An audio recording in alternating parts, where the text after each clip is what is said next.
satisfaction that you get right in here. That's what it means to be an offsider. Are you bold enough for truth? The whole truth and nothing but the truth. You can't handle the truth. Then this show is for you. Offsides with Marc Ryan. This is The Fan. Upstate.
I think my one word to describe the Gamecock fan base right now is elated. I think they are releasing very real hostilities. I think have been here far before the Gamecock fan base right now. Yours truly came to town. Elated, right? Far they are releasing pent-up hostilities, and they're letting them all out before. And if you're a Clemson fan, you're taking it. You're taking it on the chin. Yours truly came to town. They believe I'm a Clemson fan, even though you guys know that I'm not. You're taking it, right? You're taking it on the chin. And they let me have it. Hell, they keep referring to I'm a Clemson fan, like when they're talking to me, you guys know that I'm not. They keep saying to me things like, "You're going to lose again," and they let me have it. What does that mean? They keep referring to, what do you mean, like when they're talking to me, Florida's going to lose again next year. Like you're Florida again next year. You stole something. What does that mean? Who's you? Right? What do you mean? Like they talk to me like I'm Florida's going to lose again next year. So you guys know as well as I do that we keep you 100 on this show. That we praise both sides. They talk to me like I'm a Clemson fan. We criticize both sides where warranted. So you guys know as well as I do. We shared with you a year ago 100 on this show that we praise both sides where warranted. Clemson did not criticize both sides playoff last year. But because it would be evident that the program had taken a step back, and now here we are. Clemson did not, and it is evident that the program has taken. It would be evident that the program had taken a step back. You want to get back, and now you want to get back. Not just, and it is evident that the college football playoff, but you want to get back a step top of the mountain. You can't rock a saying that says best is the standard. The college football playoff, but you want to get back to the top of the mountain. Right? You can't rock. I'll have you know that says that it's also our standard for the show here. And hold yourself in terms of our competition with other shows. I'll have you know in terms of standard for the show here, the best, talk show around. In terms of our competition with other shows, everybody. In terms of in ratings, wanting to be the best in revenue, talk show around. And whenever there is a show that doesn't feel like it's my best, in ratings, it bothers revenue, perhaps more than it should. Right? And whenever there is a time period where I feel like, man, we're not connecting with the audience, it bothers me the way that we should. More than it should, it bothers me, right? Because whenever there is a time period where I feel like, man, we're not connecting with the audience, the standard, the way that we should. What about the best in everything we do? Because is the standard for us. And we have teammates here at this station, and we want our teammates here at this station to do well, right? We absolutely do, but I make no apologies for saying that we want to be the best show consistently anywhere, anywhere. And that's our mission and that's our goal. It's the same standard that Clemson has. So if I said to you today, if I ask you guys to open up the show, what is, in a word or phrase, what is the one word that describes Clemson's mood? I'm going to say concerned. Diesel, your one word to describe the Clemson fan base mood tracker today. I think the word is terrified. Really? Yeah, I would take it a step beyond concerned. It's interesting as we've been talking about Clemson's backslide. I'm not going to say downfall, as much as South Carolina fans would love me to say that. Clemson fans have been largely absent. Anytime we talk about this program having issues, Dabo not really wanting to modernize the way he coaches, offensive coordinator not being the right guy. Now, obviously, they have made steps to fix that issue. Clemson fans have stuck their heads in the sand. Like I didn't realize that we were broadcasting to an ostrich farm, which is just a field of people with their heads stuck in the sand. Like, oh, nothing to see here. All is well. We got about 10,000 Kevin Bacons in the crowd. All is well. It's okay. Everything is fine now. Like I've never seen a fan base that refuses to acknowledge reality in the way that the Clemson fan base refuses to acknowledge their own reality. So you think they exist in a perpetual state of the Leslie Nielsen gif, nothing to see here? Yeah, that's the way most of them feel about their program. And look, there's a lot of you Clemson fans who will hide behind the guise of "in Dabo we trust." I understand why some of you would feel that way. He's won you multiple national championships in a short period of time. But if you refuse to even acknowledge the issues that Dabo Sweeney's modus operandi are presenting, then you're just ignoring the issues. You're ignoring it. You're sticking your heads in the sand. You're acting like an ostrich. That's our take to open up the show today. I want to share this with you as we consider where this roster is and Garrett Riley taking over as offensive coordinator. What player on this team has the most to prove in 2023?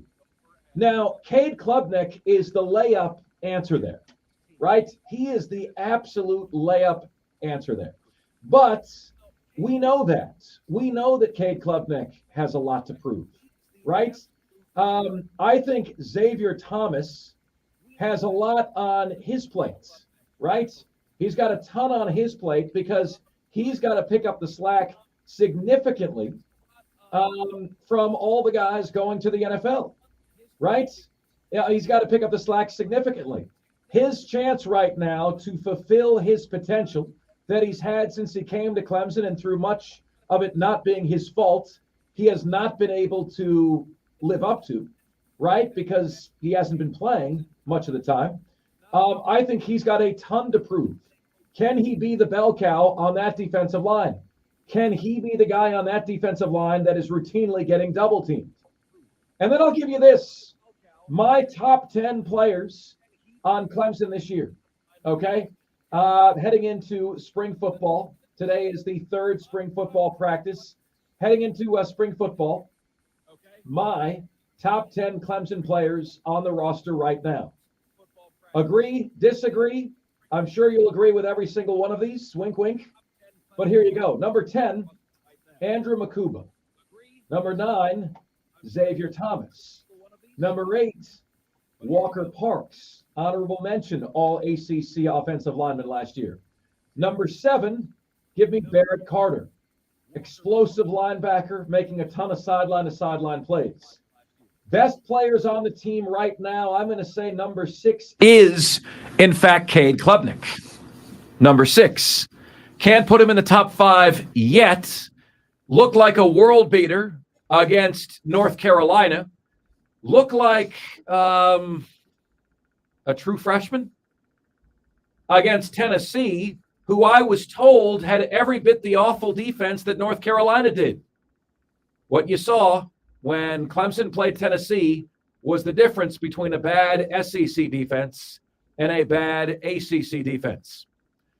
5th best player on the roster for me this year, as we count down Clemson's top 10 players of 2023, I'm going to go with Antonio Williams. Clemson's Percy Harvin. I hope that he can get the most critical fumble out of his mind, because he's going to need to in order to be the player that Clemson needs him to be. Number 4, I'm going to go with Will Putnam, all-conference offensive lineman.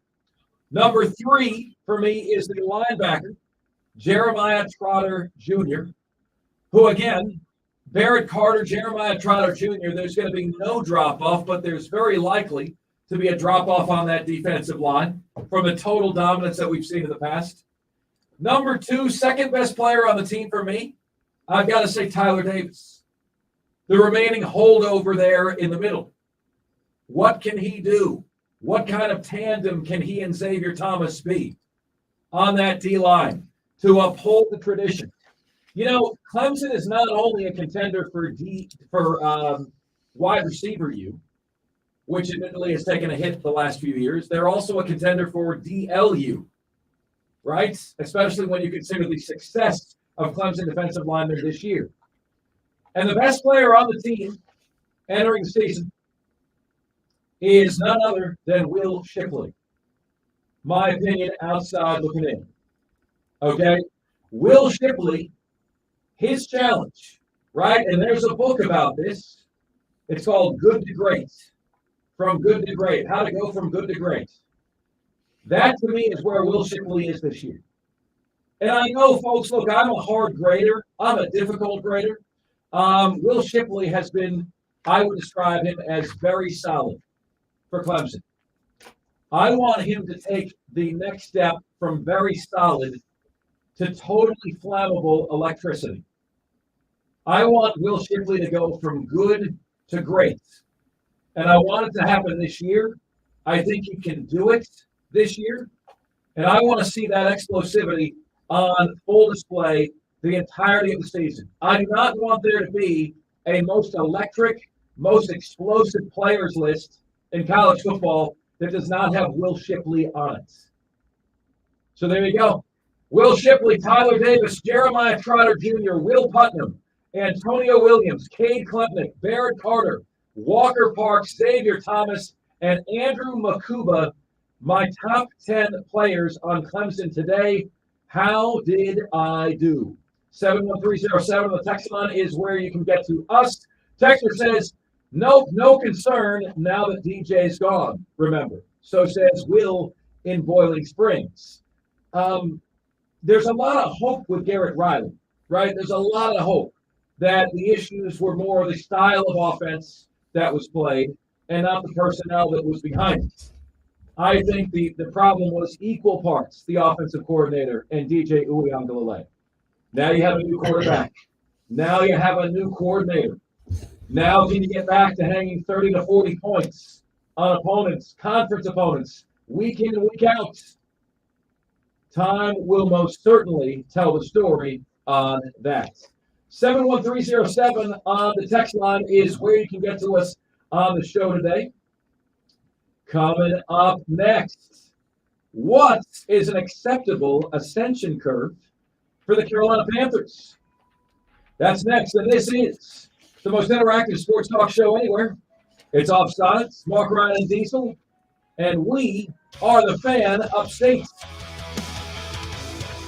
Hey, Greenville, Spartanburg. It's March Madness. Upstate. Get down with it. Unique and unlike any other sports talk show. It's BetMGM Tonight, Monday through Friday from 7 to 11, only on The Fan. Upstate. BetMGM Tonight is the red zone for casual and hardcore sports fans. Live sports betting updates for all of the night's games as they happen. Get the latest scores, sides, totals, props, parlays, futures, and much more with hosts Quinton Mayo, Trista Crick, and Brian Horvath. Real-time, relevant sports wagertainment tonight at 7. BetMGM Tonight, exclusively on The Fan. Upstate. And on the Odyssey app. From the 106.3 WORD Weather Center, here's the Upstate's most trusted forecast on The Fan Upstate. For this afternoon, a blend of clouds and sun in the mid-60s. Cloud cover tonight, 44. Then a chance for rain both Thursday and Friday, low 60s for highs. Saturday, dry, 61, but a chance for rain Sunday. I'm meteorologist Michael Kerr on The Fan Upstate. Currently, it's 67. This is a special alert to all Americans who own a vehicle with less than 200,000 miles with an auto warranty about to expire or with no warranty coverage at all. Due to a decline in the economy, CarShield is announcing a low-cost month-to-month vehicle protection plan that is now available to the public to save any driver out-of-pocket expenses on future auto repairs. Call now to find out how you can pay almost nothing for covered auto repairs. Yes, you heard that correctly. Pay almost nothing for covered auto repairs. An open phone line has been established for all drivers to call for a free quick quote. Call 800-932-8603 now. Drivers who are covered will not have to pay for covered repairs again. This protection plan is at an all-time low. Additionally, drivers who activate this vehicle protection today will also receive free roadside assistance, free towing, and car rental offers at no additional cost. Okay, so as long as the mic is not in utility, what's going out of these microphones will not enter StreamYard.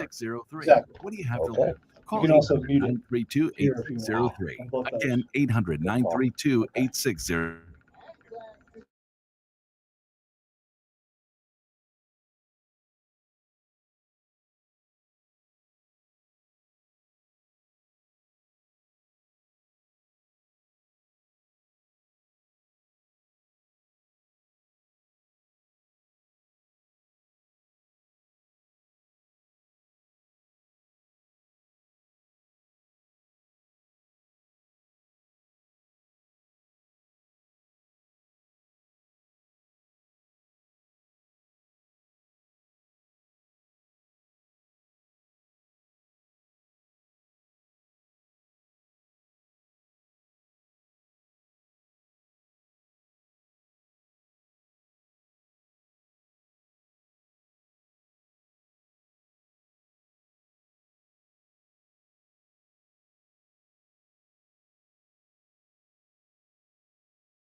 It's Offsides. Marc, Ryan, and Diesel. We are the Fan Upstate. Fantastic to have you guys here with us. We go to the phones in Tallahassee. Todd from Piedmont. Great place. Tallahassee Todd. You're Offsides, bud. What's up? What's good? What's up? I heard your question about them Tigers. I think they're washed up, buddy. They're done. They're out of here. We're going to hang like, oh, hey, Mark, they're done. Feel the spirit, brother. Our whole team is back. Florida State, I warned everybody. We're back. We'll come to Clemson. We had to beat last year, but what we did, we came away from the run. It's over with for Clemson. They're not winning another one. I don't see it happening no time soon.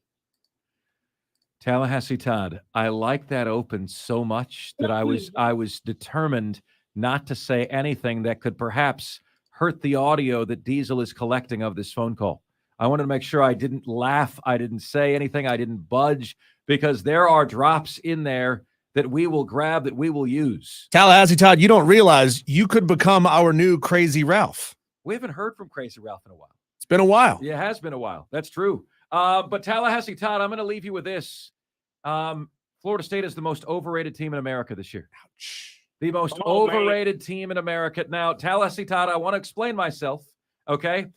I think Florida State could have a record of 9-3 or 10-2, but beating all Cupcake Conference cream puffs does not impress me.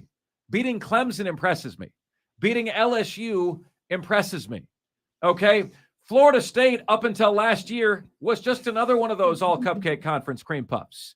They showed last year that they had taken a step above, and even then they only finished 5-3. So my question to you is, Tallahassee Todd, what have you – and then they barely beat Florida, barely beat Oklahoma. Those were 6 and 7 teams, Todd.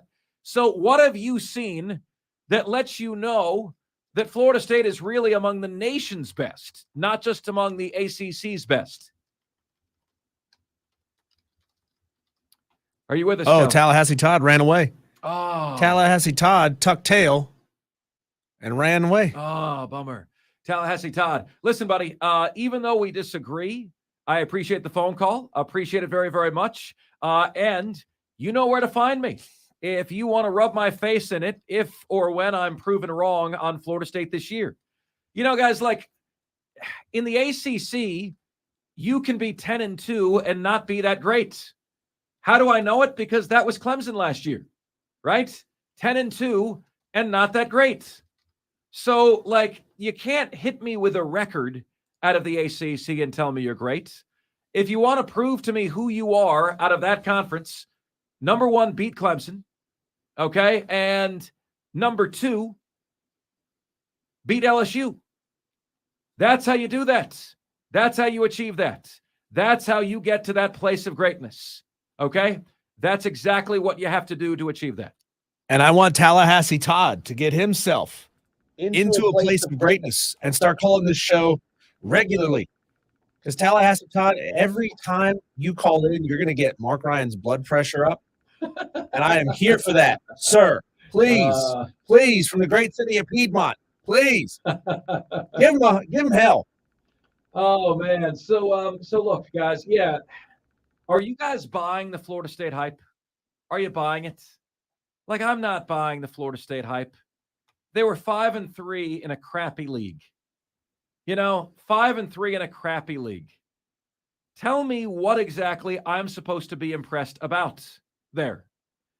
That they're slightly elevated themselves above the rest of a bad lot? Is 5-3 elevating themselves over a bad lot? You tell me. You know, but they were 5-3 in a bad league last year. You look at them on the lines, and look, I like Travis. I like their big wide receiver. They've got a stable of 3 or 4 really good running backs. Mike Norvell and Verse on the defensive line is absolute beast mode, and he's coming back, and the guy could be a top 10 pick. I like a lot of what Mike Norvell is doing, and I want to let you know that. But I don't think Florida State is there yet. Okay? Like, I don't think they've arrived. I think they've taken a step, but I do not think they've arrived. And when I talk about them, I feel like I have Dennis Green in my ear. You want to crown them? Then crown their ass. They lost to Wake Forest at home by 10 points. Wake Forest was the better team from beginning to end. If you want to crown them, then crown their ass. Yeah, from beginning to end, Wake Forest was the better team, right, in that game. They lost to North Carolina State 19-17. Okay, in a game in which Devin Leary was 10 for 21. So losses to Wake Forest, losses to NC State, losses to Clemson. What did you think of Clemson when you saw them against Tennessee? What did you think? And what did you think of Clemson when you saw them against Tennessee when Tennessee was missing their starting quarterback and two best wide receivers? Clemson was easily the better of the two teams on October 15th when those two teams played. And Florida State beat Florida. Here's the score, 45-38. Florida State beat Oklahoma. Here's the score, 35-32. Both of those teams finished 6-7. Every year there is one team that everybody wants to elevate above the fray. A couple years ago, it was North Carolina. Oh, Sam Howell, North Carolina, preseason top 5. Based on what? Based on nothing but hype. I need to see that Florida State has become elite status in the trenches. That's what I need to see. Texter says, to be fair, Florida State did buy some of the best transfer portal guys. If you can't beat them, buy them. That's the new college football motto. Texter, you're not wrong. He's not wrong. Let's see here. Texter says, Carolina fan here, I have questions about Clemson's defense. I believe that they will be 100% better offensively, but they have been getting the recruits to be as good as they've been getting the recruits to be as good as they've normally been. Yeah, the recruiting has been there, Texter. The recruiting is basically what it's always been at Clemson. The player development, in my opinion, Diesel, is what's fallen off because the recruiting has not slipped. But you are not seeing, like, what happened to wide receiver U? What happened to all these guys? You know, this lineage of great wide receivers. Justin Ross's freshman year, T. Higgins, DeAndre Hopkins, Hunter Renfrow. What happened to all these guys? And why has that not continued? Then you're looking at a guy like Joseph Ngata, who left and is turning heads since he did leave, right? And people are saying, well, wait a minute. It looks like Clemson misused Joseph Ngata. Turning heads at the NFL Combine. Like, where was that at Clemson?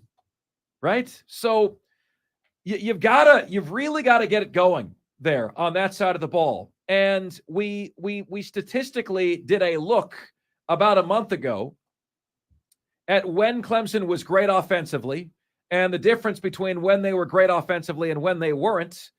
And if you consider where Clemson was a season ago, okay, statistically, their leading wide receiver for the season was Antonio Williams with 600 yards, 604 yards. I don't think we're going to see that again. I think you're going to see one, if not 2,000-yard wide receivers at Clemson. And you're going to have to, or else you're not going to get the elite talent at that position anymore. Texter says, Mark, it's simple. It was DJ. Is it really that simple? Did you feel good about Brandon Streeter and the plays he called? So we'll see. We will soon see. I think it's going to be, look, guys, I think this is going to be such an interesting season. You know, this last season, the entirety of the season, there was in our minds no chance that South Carolina was going to beat Clemson. And I was wrong, and you were wrong. And we laughed at folks that said South Carolina had a chance to win that game, and we were wrong. And if you're a Gamecock fan, you were probably wrong as well, right? You probably didn't believe your team had a chance, maybe up until the week of the game, right?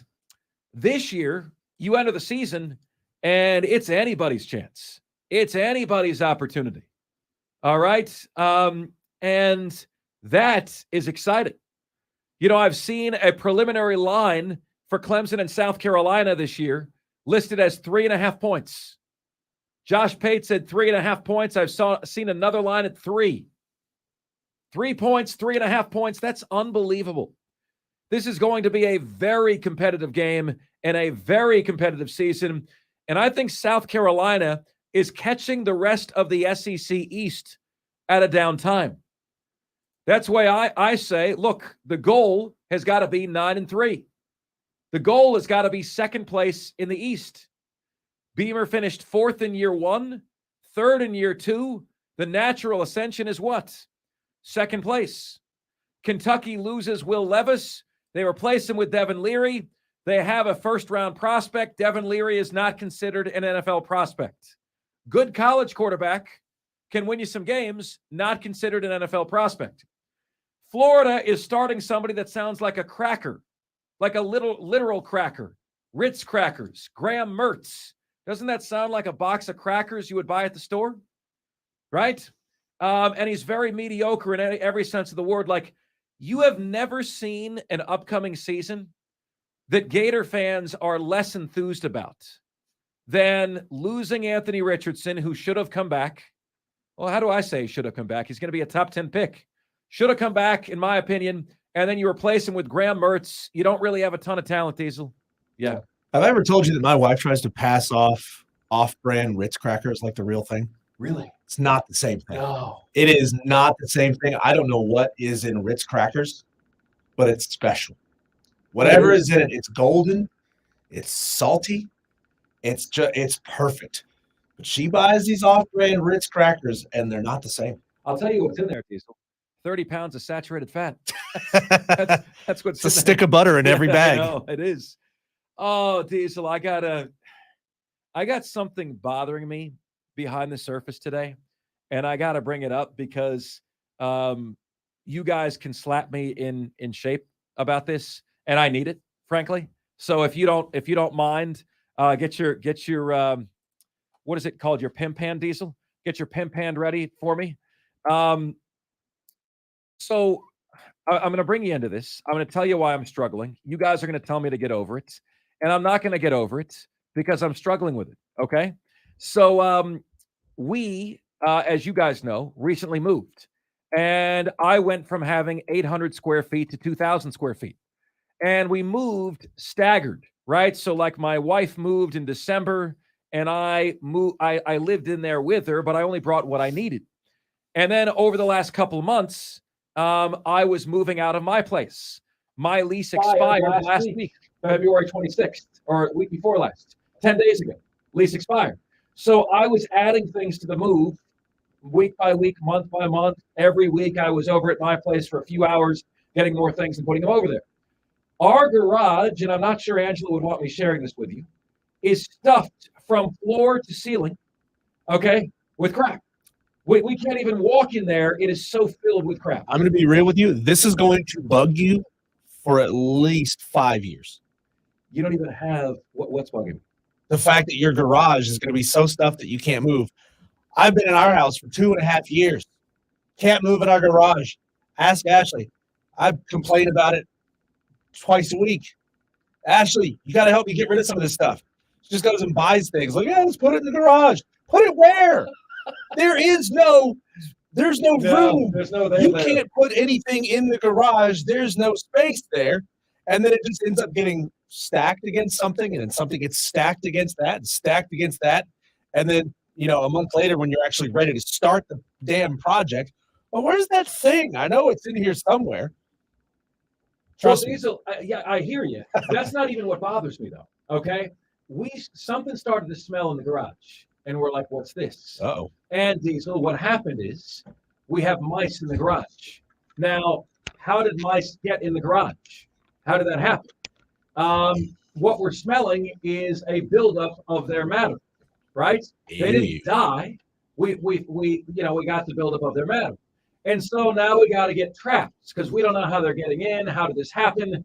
We haven't left the garage door open. It wasn't even open but half an hour when we put things in and then close it again. How did this happen? So anyway, we got the traps, We got the traps. And I asked Angela not to get the ones that snap their neck because I wanted to be able to catch them and release them, right? Drive a couple hours away, release them.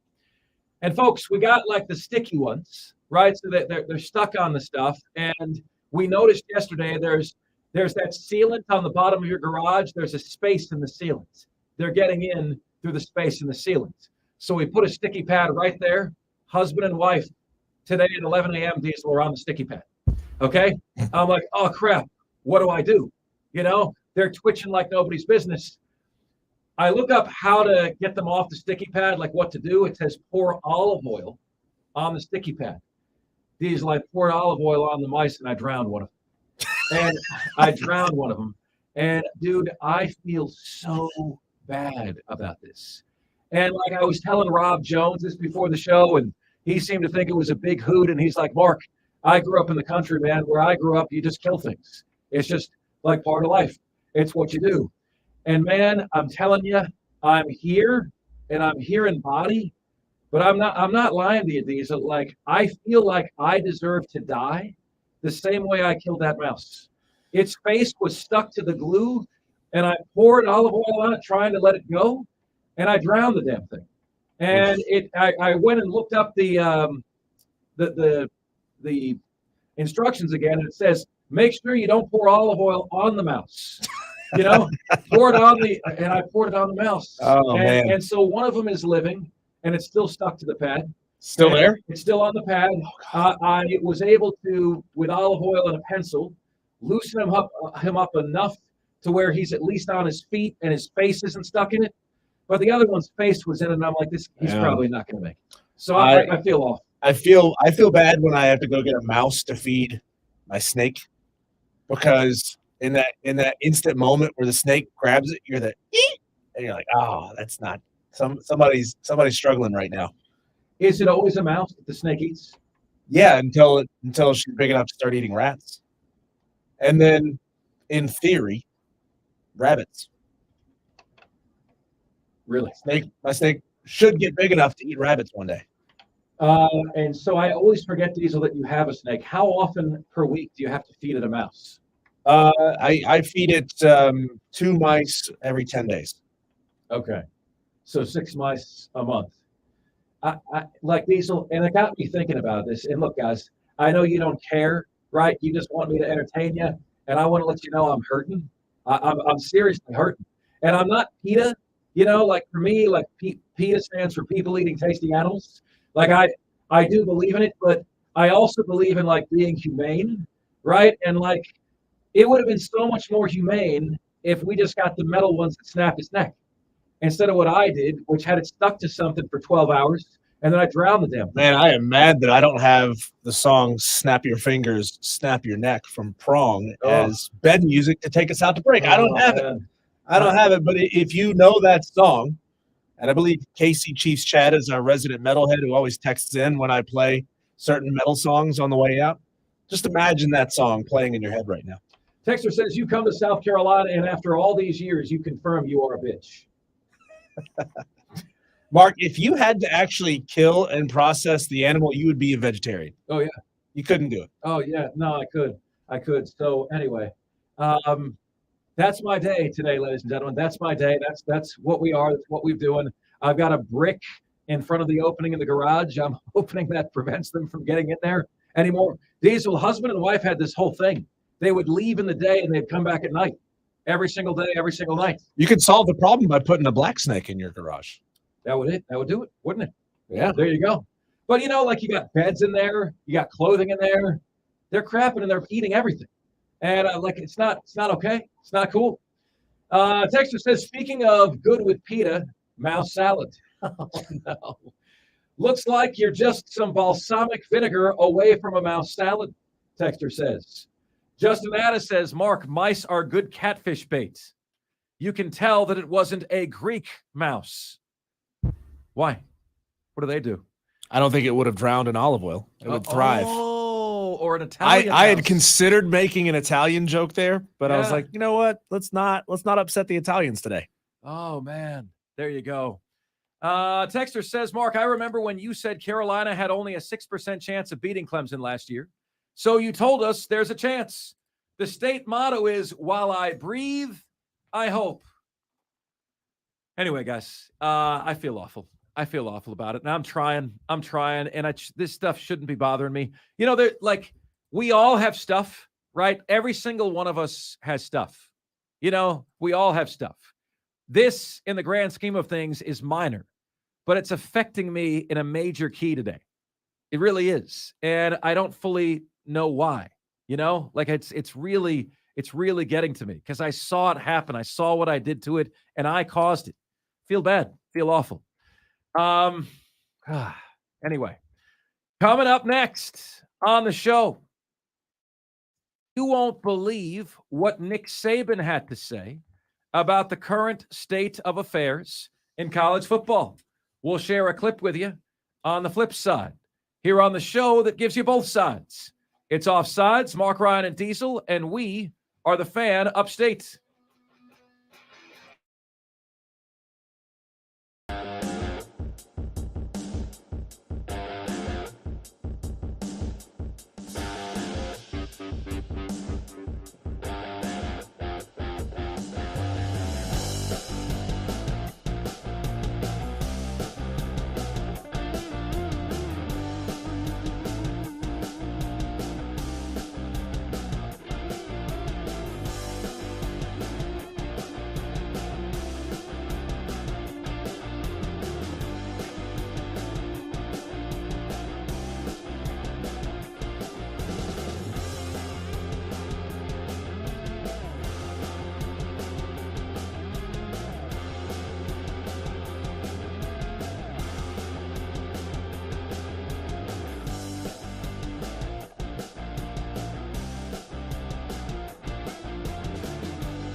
line, and sometimes step over, you might be an offsider. Number one for real afternoon sports talk. Offsides with Marc Ryan. Only on the Fan Upstate.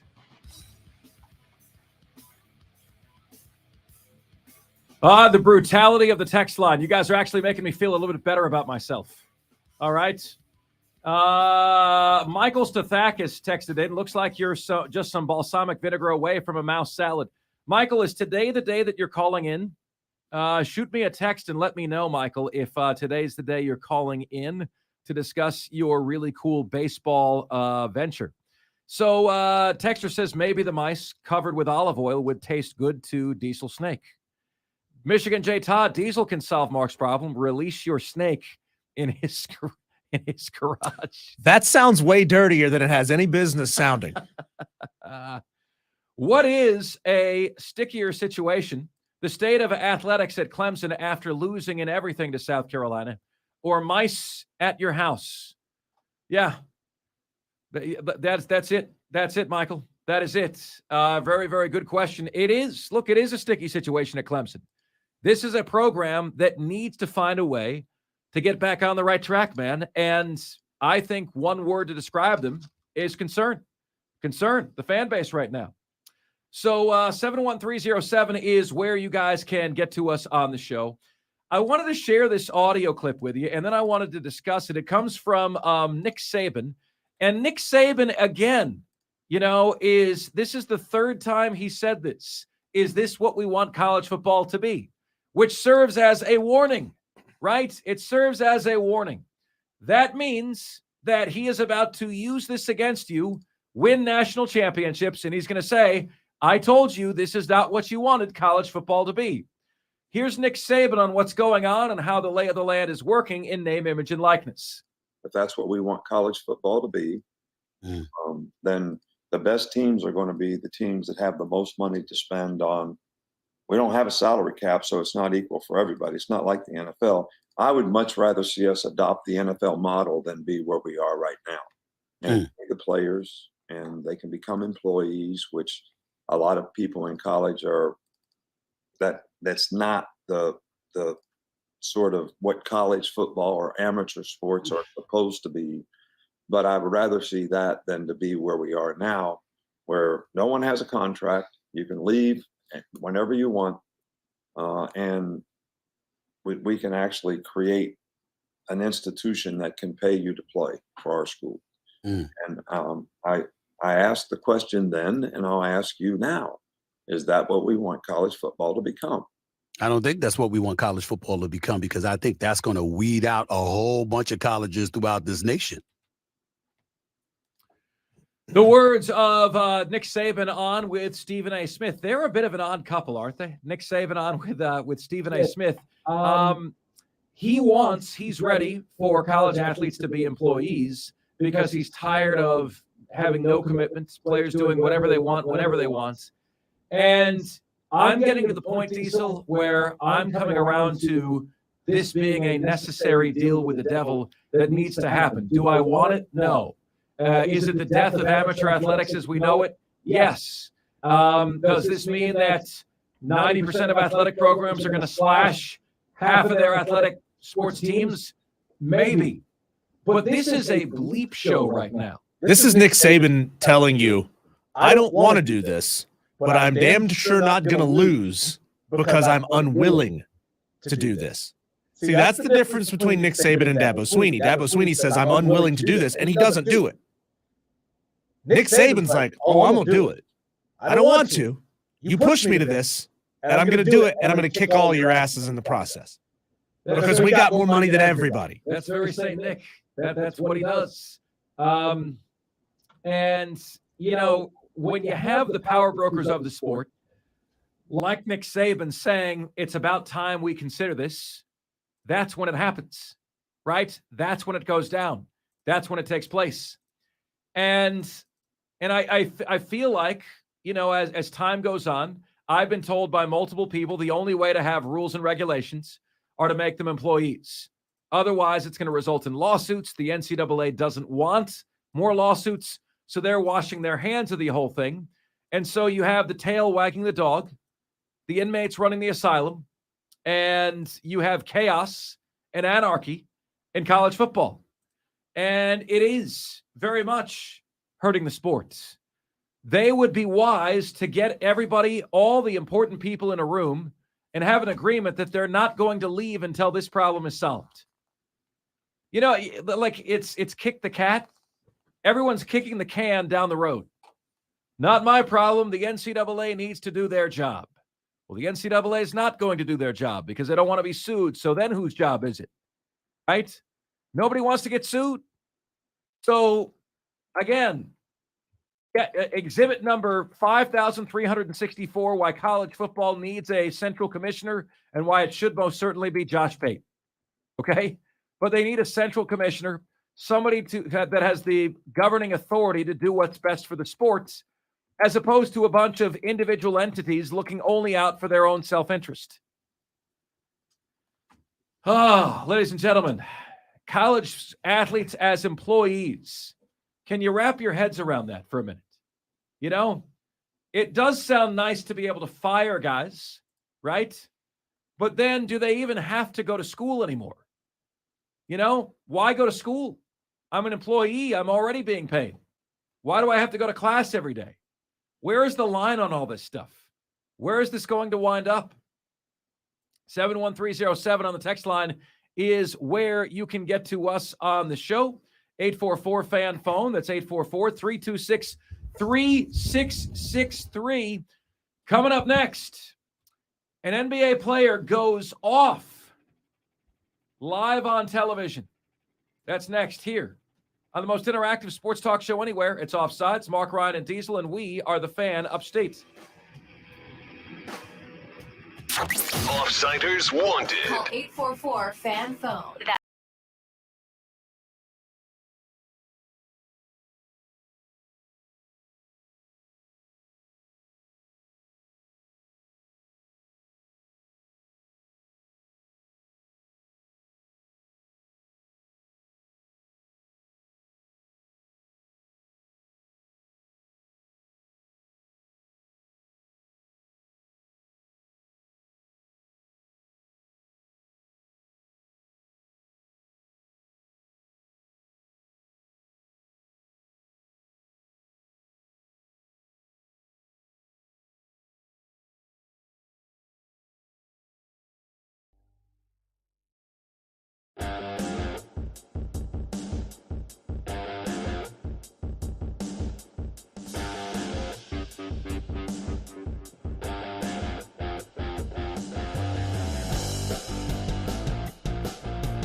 relaxing that you get right in here. That's what it means to be an offsider. Are you bold enough for truth? The whole truth and nothing but the truth. You can't handle the truth. And this show is for you. Offsides with Marc Ryan. This is The Fan. Upstate. What's good, everybody? This is the most interactive sports talk show anywhere. It's Offsides. Marc Ryan and Diesel, and we are the Fan Upstate. Rolling on until 7 p.m. today. Can I get an amen?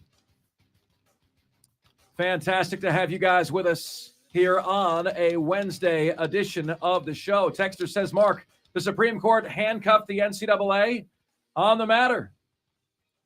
Texter says, Mark, I'm a lifelong Clemson fan, and my social group consists of mostly Clemson fans, but does include some Gamecock fans.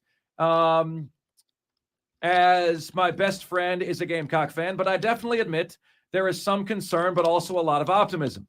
And I still wear all my Tiger gear, and I fly my flags, as does most everyone I know. I'm not seeing the head in the sand, as Diesel puts it. I'm sure some do, but as my experience, it's not the majority in my social group or area I live in. Just my opinion. No, that's appreciated.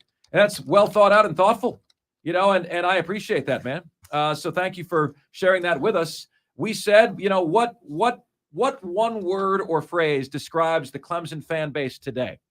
Because I think in terms of, are they in a positive mood, negative mood, etc., I think they're really as close to 50-50 as possible in terms of how they feel about the direction of their program. And so a good season shifts that dramatically in the positive direction. But another season in which Clemson finishes ranked in the teens, and I think it shifts more to the negative side. I'll never forget this. I'm leaving the Palmetto Bowl.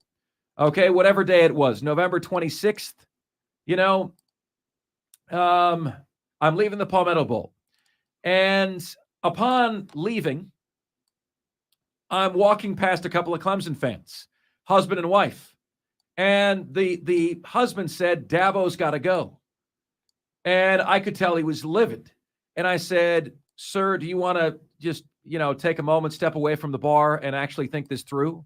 They lost one game to the rival. He goes, man, it's a downward trend. Dabo's got to go. Single Clemson fan with his wife. And I said, can I get your name? I'd like to quote you on that. And he goes, I know who you are. No, I don't want this going out anywhere. So he didn't want his name attached to it, but he said, Dabo's got to go. It was a singular fan, but I thought that was insane. It was insane. That said, right, just like the feeling about Billy Napier at Florida is going to be more negative than positive if he drops a 6-6 this year. And I think, given the roster, it's going to be very hard for him to do any better than that. But if he drops a 6-6 this year, the feeling is going to be predominantly negative about whether he's the guy, right? I think if Clemson drops another 9-3 this year, the natives are going to start to get a little bit restless. Well, the truth is, when one person is willing to say it out loud, there's 10 more people who feel that way who just don't say it. Sure. Well, I mean, this it's like when one person tells two friends and they tell two friends and they tell two friends, and all of a sudden it's out of control. And there's a lot of people who start to feel this way. Texter says, Mark, I promise you Clemson fans are not worried at all. Seriously. Well, you should be. Seriously, you should be concerned. Why wouldn't you be concerned? The only way you wouldn't be concerned is if you don't care. What is there not to be concerned about? The program isn't now where it was. That's something to be concerned about, right? Having uncertain quarterback play, that's something to be concerned about. Whether Dabo in the modern era, with a transfer portal and name, image, and likeness, whether he can get the program back to where it was in an era of pay for play, right? Folks, name, image, and likeness, it's not like Columbia, South Carolina is a mecca for name, image, and likeness, but at least it's a bigger city that has more in terms of corporate dollars there, right? Clemson, South Carolina is like Gainesville, Florida. It doesn't really help you out a lot. It really doesn't help you. You know, like being a rural town in the middle of nowhere, these 5-star players are saying, no, I'm going to go to Oregon and Nike. I'm going to go to Nike. That's where I'm going to go. I want to be a part of the Nike brand. Big dollars, Miami, Fat Cat boosters, right? Clemson is all that's right with college sports in an era where all we're seeing is all that's wrong with college sports. Let me say that again for the folks in the back. Clemson and their story and All In and the family is all that's right with sports in an era when nothing that's right with sports is happening. Texter says, Mark, if student athletes become employees, it's really going to open Pandora's box. What tax bracket will they be in? What tax bracket will they be in? Why would teams be limited in scholarships? Can employees sue their employer for injuries? The negatives outweigh the positives. Yeah, they'll be in a tax bracket if they're employees. Why would teams be limited in scholarships? Well, you wouldn't have scholarships anymore, Diesel, right? You'd be employees, right? I don't even know if they're employees if you have to go to class. What happens if you get to the point where, schools value their players at less than the cost of attendance? I'm not saying it's likely, but it could happen in other sports. Football is football.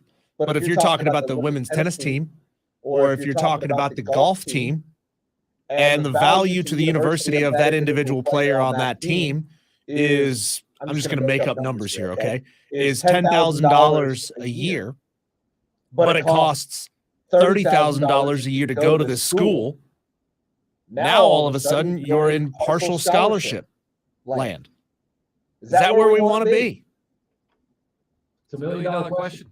$1 million question. Maybe that's where we're going to end up with a lot of other sports, is partial scholarships, so that football can still fully fund all of their scholarships. And that's what's happening. We'll see if that continues to happen. Yeah, I don't really get this guy saying, I promise you Clemson fans are not worried at all. Like, you're not what you were. How could you not be concerned about that? Right? Like, that doesn't really register with me. And the texter who says, well, I don't know anybody who's worried. I don't know anybody who's grumbling. I don't know anybody who's got their head in the sand on this. That's confirmation bias, and it's a very small sample size. So just because you and the people who groupthink around you don't share worries doesn't mean that other Clemson fans aren't. Like, it's incredible whenever we talk about this stuff. Phone lines are dead. Phone lines are dead. Clemson fans are so worried about this, they don't even want to speak it into existence. Right. And so what do you do when you're concerned? You're quiet, right? I think concern on this front is very rightfully justified. And then you have this very clear and real piece of reality to me, right? Like, if let's just ponder this question for a minute, okay? If South Carolina and the Gamecocks were able to beat Clemson again, twice in a row, do you not think at that point that they could say they're ahead of where Clemson is as a program? Okay, anybody can win 1 year. Anybody can get lucky and win 1 year, 31-30. That can happen for anyone. The phrase is the sun shines on a dog's ass every so often, right? That could just be blind luck. But if South Carolina is able to do that a second time, if the Gamecocks are able to do that twice in a row, do you not have a real claim to be at an elevated place from Clemson as a program? You've passed Clemson as a program if you've beaten them twice in a row. And you could tell me, well, Mark, there's no way because maybe Clemson was number 11 and South Carolina was unranked when they played. Look, guys, you know as well as I do, the polls are nonsense. That those people who work in college athletics for a living, cover college athletics for a living, I'm one of them, none of us pay any attention to the polls, okay? Because we know that they're a bunch of hooey. If unranked South Carolina beat top 10 Clemson this last year, if unranked South Carolina, because they play in the SEC, beats Clemson again, I think you can say at that point that the Gamecocks are ahead of where Clemson is as a program. Is that fair or unfair? You guys let me know. Because you remember, the Gamecocks athletic program posted a graphic that says, we run the state and we always have. And look, I even got Chris Phillips to admit to me today, I think we need a little bit more than just 100 days of dominance. We've had 100 days of dominance. You got to run it back. You got to do it back to back. That's what Chris Phillips said to me. And I agree with that. But if you do have that second win in a row, now you're not a blip, you're a trend. If you've got that second win in a row, now you're able to say with good confidence, we're building something here. We are building something here. Texter says, as a Clemson fan, I am the second comment that we are not concerned. Denial is, ignorance is bliss, Diesel. It really is bliss. Texter says they will just drop women's tennis, golf, etc. in order to solve the issue. In order to solve the issue, they'll just drop it all. Texter's never heard of Title IX. You can't just drop women's sports. Can't do it.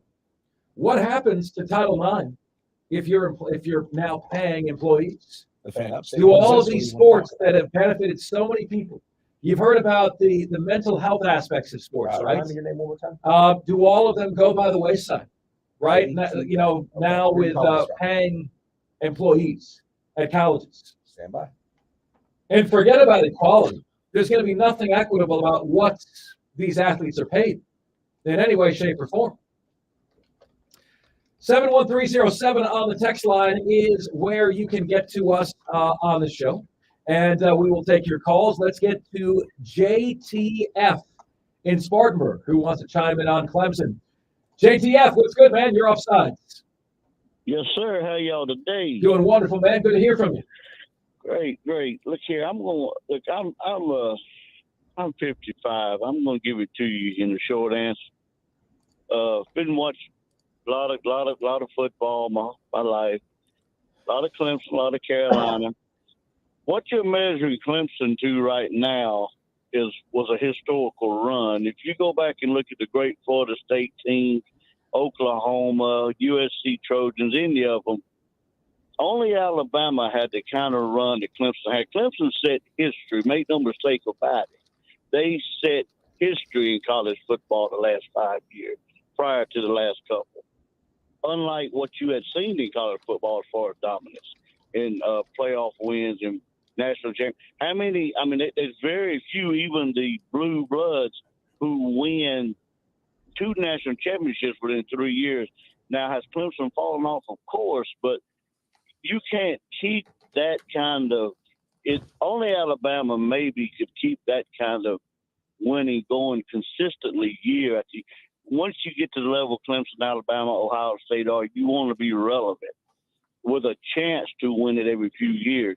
To expect Clemson to do what they've done in that run every year, that's unreasonable. And as far as Carolina, look, as long as Carolina's in the SEC, I've heard it my whole life. We've got the man now. You know, it was Brad Scott, it was Lou Holtz, it was Steve Spurrier, and now it's this one.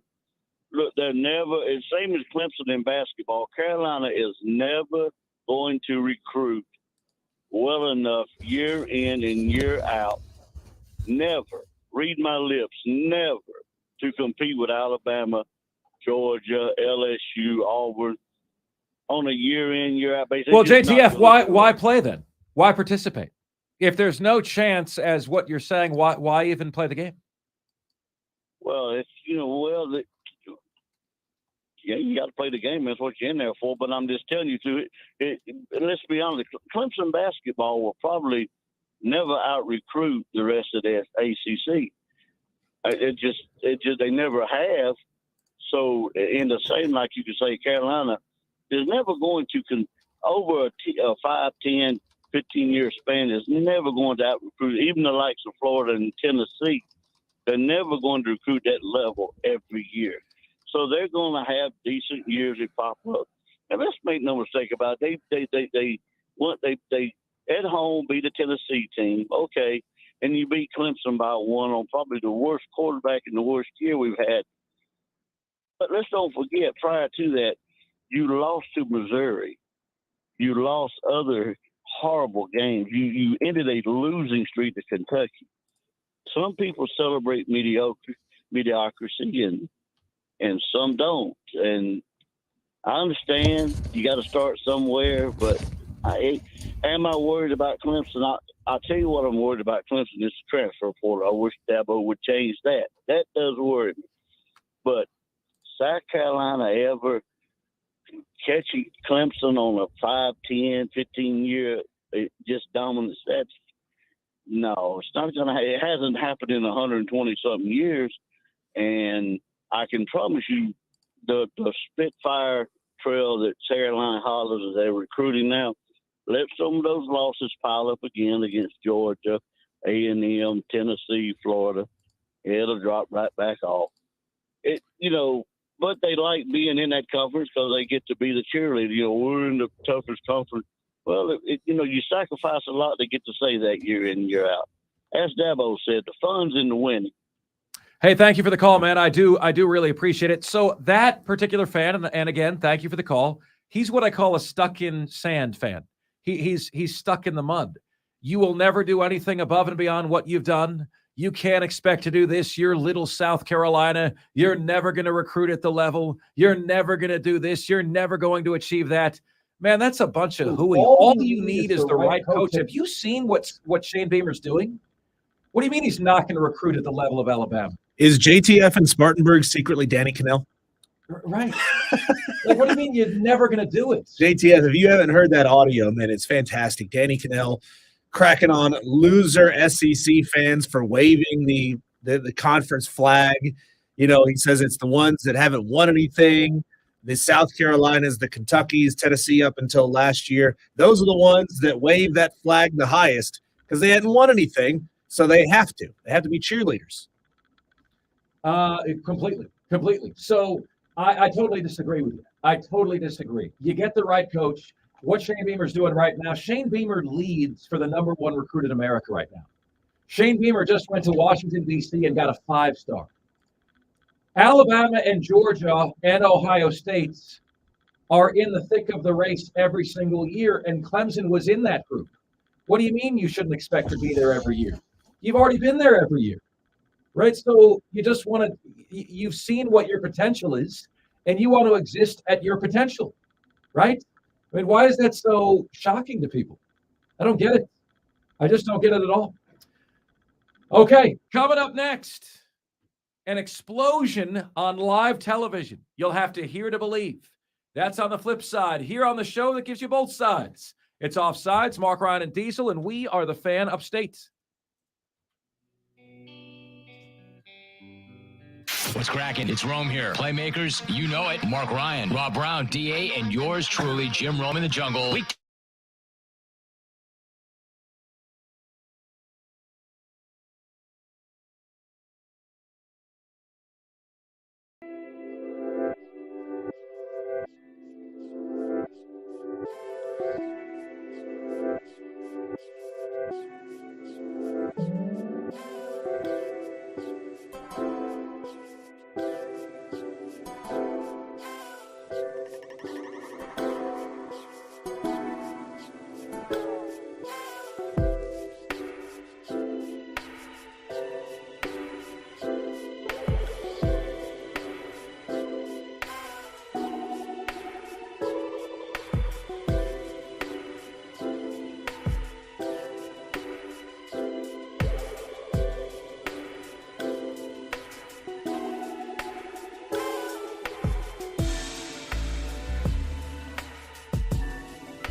It's Offsides. Marc, Ryan, and Diesel. We are the Fan Upstate.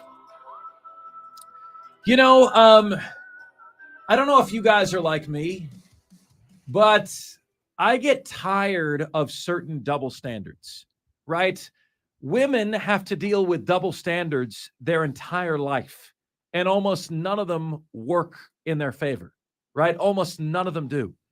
And, you know, that's something that you, me, and other men, we never have to walk another day in their shoes. But, you know, like I have noticed a double standard for quite some time, and that it's okay for certain groups to pull the racism card whenever they want. And it's just like, even in cases where there's no basis or fact or objectivity behind pulling the racism card. You know what I mean? And like, these are people that continue to want to do this, and I don't think it helps us as a people. I don't think it helps us as a nation, you know? And like, when Frank Reich got the job at Carolina, and when Steve Wilkes did not, like, his people came out and said, well, you know, we're going to look into this and the league is going to be hearing from us. And immediately the race card was drawn. And no, like, Dave Tepper knew who he wanted and he went after who he wanted. It felt like it was from a large segment of the internet, all of the internet, not just Carolina Panthers fans, not just North and South Carolina residents, but it felt like from a lot of people, you could feel before a decision was made that it better be Steve Wilkes or else we've got all of this ammunition in the chamber ready to fire in your direction. Like, it was you better do what we think you should do, or else the weight of the internet is going to come down on your franchise. And who wants to exist in such a pressure-packed environment where you've got to make a decision? Hey, man, if it's close, we better hire Steve Wilkes so we can avoid that. The good thing is that Dave Tepper is a billionaire, and he is stubborn enough to say, go ahead and chirp. I don't care. It's not going to change my decision. So in that sense, I know a lot of people really really dislike David Tepper's mannerisms, his northern ways. But in this sense, his Yankee stubbornness was a good thing for the Carolina Panthers. You know, in that light, there was an explosion on TV yesterday. And J.J. Redick had enough of Kendrick Perkins's race baiting, having to do with a discussion on Nikola Jokic and the MVP award.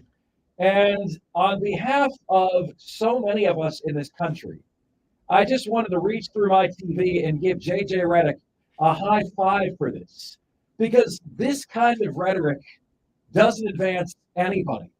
And always pulling that card in the absence of fact, I think, hurts us all.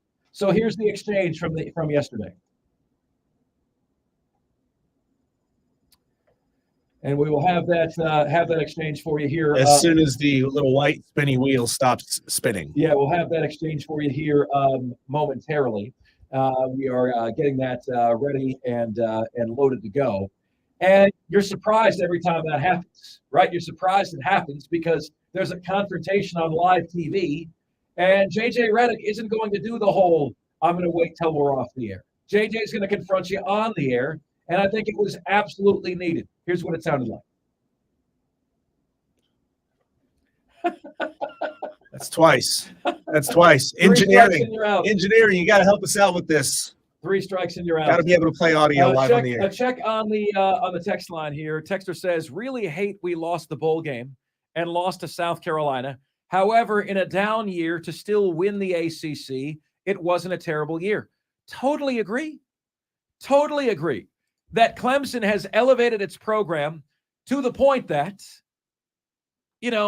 winning the ACC can now be viewed, well, did we have a successful year or not? Right?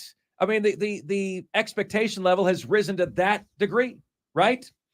Spur Daddy says, these crusty old Clemson fans are so cute at this age. Spurs up, buddy. It'll get better. All right. I'm told here is the audio from J.J. Redick. Fingers crossed. Third time's the charm. Away we go. And no. No. You gotta be kidding We me. tried. Gotta be kidding we me. Really. So anyway, to summarize,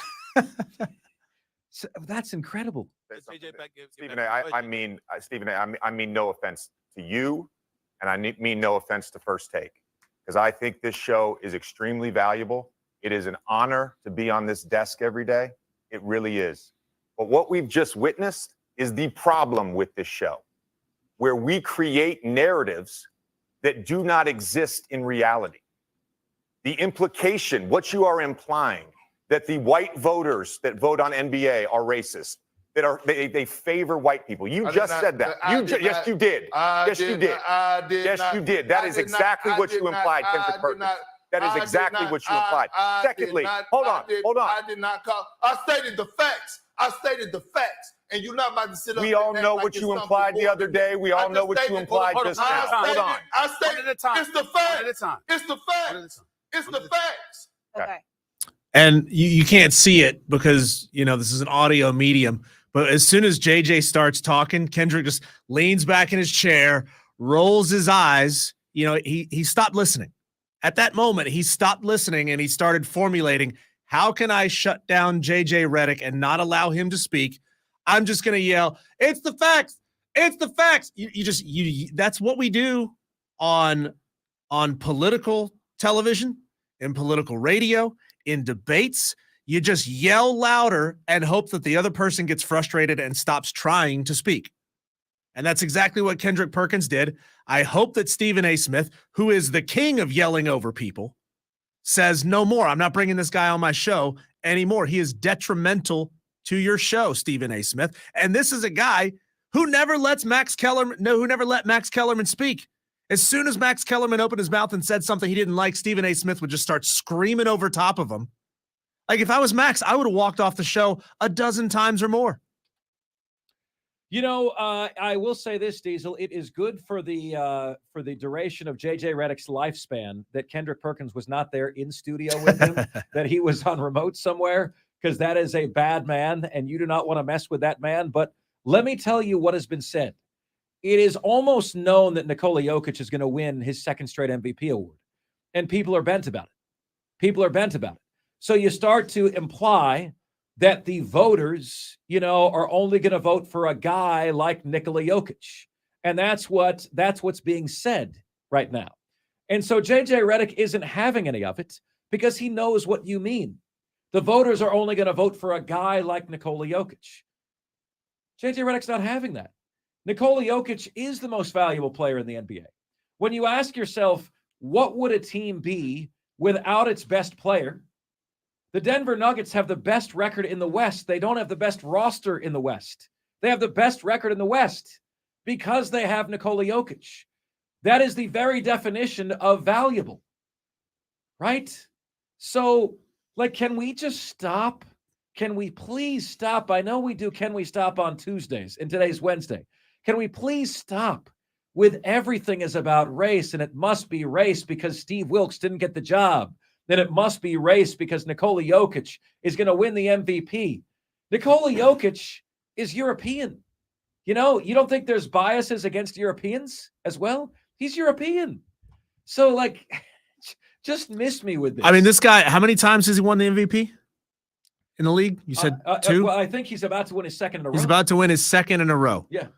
And there are still people on major sports networks that mispronounce his name. You're telling me there's not bias in people who refuse to learn how to say an MVP's name? It's a true story, Diesel. Last week I heard Robs call him Nikolai Jokic. It's Nikola Jokic. Yeah. You know what I mean? I hear Jokic. Yeah. I hear Jokic. I hear Jokic. People disrespectfully refuse to learn his name. Now imagine Victor Wembanyama, the guy that's supposed to be the next great player, the next great rookie in the NBA. That guy a couple years from now is everything we hope he's going to be. and he ends up being an absolute star and an MVP candidate, and he wins one. And then he has another great season and another great season. Now imagine somebody like who looks like Max Kellerman, and you know what I mean, consistently getting his name wrong. Then imagine the backlash that happens. Well, why can't you learn his name? Why can't you learn his name? Is it because he's black and you don't like him? That's the exact same narrative. It is fascinating. Nikola Jokic is averaging, ready for this? He's shooting 63.4% from the field. Okay? 63%. He's shooting 40.4% from three. He's averaging 24 points, 12 rebounds, and 10 assists. He's averaging a triple-double, and the difference between that and what Russell Westbrook did is his team is the best in the Western Conference. And in an era where everybody is ball hogging it, he shoots 14 shots a game. 14. 63%. This guy is every definition of MVP, yet we want to call race. Texter wisely adds in, and this is where I think listeners add a lot to the show. If we're not able to source something in real time, he says, Mark, that'd be his third in a row. Texter says, Mark, Stephen A. is detrimental to his own show, period. It's a joke and should be canceled. Someone like Stephen doesn't need to have a platform like he does. That didn't involve Stephen A., to be honest with you. Texter says, no, that's not what we do. That's not what we do in a woke society. It's what the left does. Texter says, what's worse, rewinding a cassette tape or video buffering? Normally when you rewind a cassette tape, it plays. With video buffering, there's never a guarantee. I had to refresh that 4 times before it would play. And not once when I clicked the play button would it play. Good God. Texter says, that's cancel culture for you. If everyone would just stop allowing for folks to be canceled, per se, over nothing, or like you said, over things that have no basis or facts to it, just because people are butthurt and want to use something to their advantage because of recent things in recent years, basically allowing it for it to be used for anyone's disposal. Well, we got a lot of audio, and I don't know if we'll have time to get to it in this segment.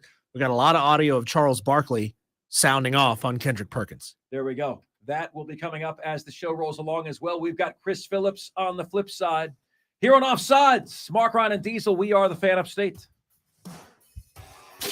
Your one-stop shop for sports betting insight. It's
in Offsides. Offsides with Marc Ryan. Only on the Fan Upstate.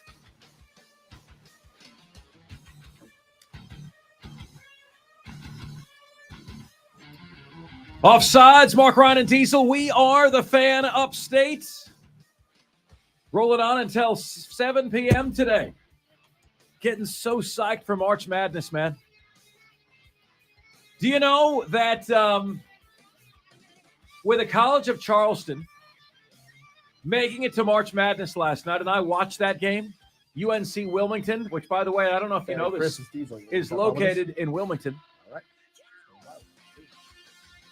For just the third time in the last 17 years, the state of South Carolina is going to have multiple teams in the dance. Can Clemson make it 3 as the ACC tournament is ongoing? Pitt is about to eliminate Georgia Tech in a close one. It's 87-81, 4.5 seconds to go there. And joining us right now is the owner, founder of the Spurs Up Show. He hails from right here in the Upstate, but covers the Gamecocks. Chris Phillips joins us right now on the line. Good afternoon, man. I know we had some technical difficulties earlier on your stream, Chris. We've had some today. I don't know what's going on, man. Like there's something lost in translation today. We've been having trouble with audio left and right, so technical issues abound, man. You good? What's going on? Yeah, Mark, good afternoon to you as well, man. I appreciate you having me on. Yeah, you know, in my business, we call it the Muschamp hackers, but I think all things considered, what's taking place of late, I don't know if it's the Greenville Drive hackers or the Clemson Sucks hackers or who's hacking into our systems. But, hey, either way, my friend, we press on. We don't pretend to be a technology company. We're just a couple dudes out here talking sports, and we love it, man. So I appreciate you having me. So, Chris, should the neutral site game for Clemson, South Carolina baseball be played at Fluor Field every year? I like it how it is now with the rotating with Fluor Field and Sabre Park. I mean, I don't have any problem with it. I think it satisfies the appetite of the upstate for a year and then getting it back to home soil in Columbia. But, you know, as I told you today, Mark, I'm a bit biased because me personally, I think there's a ballpark in the CSRA in North Augusta, South Carolina that would truly provide a neutral site. Right? It's almost equal distance to both schools. I think a little bit farther, obviously, from the upstate than Columbia, but it's a beautiful ballpark. Reminds me a lot. It almost reminds me of a mixture of Sabre Park in Columbia and Fluor Field in Greenville. So I would love to see it there. I know they've done it in Charleston before, but I understand why, because of travel, why that's not feasible. But, you know, I don't take as much issue with it as I told you today, Mark. I don't take as much issue with the playing in Greenville. You know, and I understand, I recall back in the early 2010s when South Carolina was winning all of those games and Gamecock fans were taking over Fluor Field. And when South Carolina started to struggle in that ball game and struggle as a whole in the rivalry, of course, the orange and purple took over the stadium. So I understand why it is the way it is. I like the rotation now. But, you know, again, I have self-awareness as a Gamecock fan, and I know for a fact that we didn't complain a whole lot about where the game was being played when we were winning. You know, you care a lot less about things on the field, Mark, or excuse me, off the field. You care a lot less about things off the field like attendance, uniforms, chatter on social media, et cetera, when your team is winning and winning big. You know, I love to talk about uniforms, specifically football uniforms, and I joke with my buddy that I was like, you know, 2010 to 2013 football-wise, I didn't really care what we wore. Like, it didn't really matter. You know why? Because we were so good. It didn't matter. That wasn't the main talking point. So, long story short, I like it how it is now. I wouldn't say I necessarily want it to be at Fluor Field every year. But if they went back to that, I'll just say that I would have no problem with it. Yeah, I think it would be fascinating to see as well. So what was the key to South Carolina's success there other than Clemson's relief pitching doing anything but offering relief, Chris? Well, going to the game Saturday, I'll tell you this, Mark, I think you have to give Clemson a lot of credit for the win on Friday night, and it's why I picked South Carolina to only take 2 of 3. You know, Mark, I got a lot of pushback late last week from Gamecock fans because, you know, obviously the scene was this. Clemson had lost 4 in a row. They were down. They were out. They looked terrible. You know, you would come on my airways and said they'd be lucky to win a game. That was sort of the thought process going into the weekend, and deservedly so, right? South Carolina was undefeated. Again, the Tigers were dealing with what they were dealing with. But I really just felt like with the energy and the emotion of the rivalry and, Eric Backus's club being really a desperate bunch, right? I talked about all last week how a desperate team can be a dangerous team. And I thought that's what you saw on Friday night. They played with great emotion, great energy. They attacked Will Sanders, were all over his fastball early. And that was a really good competitive college baseball game. And you go into, hey, that was your first road game of the season. I don't think I even talked about that enough going into that series this past weekend. But you go on the road, hostile environment. Again, they were fired up. They were juiced up. And you were going to get their best shot, right? It's the best rivalry in all of college baseball, in my opinion. But coming into Saturday, Mark, I really felt like with Ryan Ammons going out, their ace late last week, I thought that you could get, as you got deeper into their pitching, you were going to have the advantage and your bats were going to wake up. And you got to give South Carolina a lot of credit, man, for Saturday. And I know you were at that game and you mentioned how electric the atmosphere was. The way the Gamecocks were able to, fight through adversity and get the bats going and some huge home runs late from Carson Hornung and Coleman and breakthrough. And again, as you got deeper into that Tigers pitching staff, it became more and more favorable for South Carolina. So really Saturday, I just say you found a way to win because your pitching, it was solid, but not great by any means. Matthew Becker really uncharacteristically with a really tough inning in that one. You got that one out. And then, Sunday, I just thought you had the advantage on the mound. You were at home, team playing with a ton of confidence. And again, the Tigers had just run through any quality arms they had left. So, I think the Gamecocks, Mark, overall, they are the better ball club. It's why they won 2-3. But, man, I mean, just the best rivalry in all of college baseball delivered yet again. And, thankfully, again, South Carolina was on the right side of it. But it was exactly what I expected, Mark, a really emotionally charged series. And, South Carolina at the end of the day was the better team. And now you move forward, sitting at 12-1, and, of course, got a game in the Upstate tonight at Ford Field against USC Upstate. But I think riding that elite pitching on Sunday, the bats getting hot, all in all, that led to a big series victory over the weekend. Is this team Omaha bound? I won't say that yet. I think it's really early to say that, Mark. Honestly, this team is doing what I kind of thought they would in my preseason prediction. So I had them as a 34-35 win team, 15-15 in SEC play. And I think the overall record might be a little bit better because you've been even a little better in non-conference, than maybe I would have imagined, although I expected your biggest stride to be non-conference because of the sheer depth you have on the mound. I think it's too early, though, to say, hey, book your tickets for Omaha, go ahead and get those flights organized. Because the big question is still, when this team, this is the big question for everybody in the SEC, right? When you're facing dudes on a week in, week out basis, game after game after game, are the sticks, are the bats going to be consistent? The pitching, this is an Omaha pitching staff. I said that in the preseason, and I will continue to say that. It's all about the hitting for South Carolina and the consistency, right? We've seen them utilize the long ball, utilize the home runs. Again, Mark, you saw it firsthand Saturday when the power showed itself. South Carolina was able to really get some things going, and they feed off of that as an offensive group. And I think they're much more well-rounded. I know a lot of people want to compare this group to the 2021 team. That was a group of bashers. I think they're much more well-rounded than that team was. So I think they'll hit much better in SEC play. But right now, I think I probably still see South Carolina as like a 15-15 or 16-14 SEC team, which would be really, really good, by the way. Really good ball club. But I'm not going to say it's a lock there in Omaha or anything. I mean, even when you're really good, it's tough to say that. But, I won't say they're a lock by any means. But this is a ball club I absolutely could see hosting and even hosting a super regional. And if you do that, once you get into the postseason, Mark, all bets are off. And Gamecock baseball fans will tell you, we expect to win when we get to that point, obviously. So, I won't say it's a guarantee by any means, but there are definitely encouraging signs early that point to it. And I tell you, if the hitting's there, Mark, this team certainly has Omaha potential. Perhaps the most miraculous thing that Shane Beamer did last year was finish 8-4 with a team that was not in the top 100 in rush offense and not in the top 100 in rush defense. I'm not sure if we're going to get any answers on that in the spring, Chris, but I do want to ask you, what do you hope to see from the spring football side? Yeah, it's a great question, Mark. And we'll talk a lot more about this next week on my show as well as spring ball gets underway on Tuesday, March the 14th. We were actually talking about the running back position today. Lavoisier Carroll announcing over the weekend that he is retiring from the game of football. So that now leaves you with Juju McDowell, who I don't believe is an every down back. Mario Anderson, the Division II Newberry transfer, and Dontavius Braswell, who was a true freshman. Translation, Mark Ryan, you need to go to the transfer portal immediately, or at least when it opens back up, and go find a quality ball carrier, a bell cow back, if you will. I think that's a major storyline.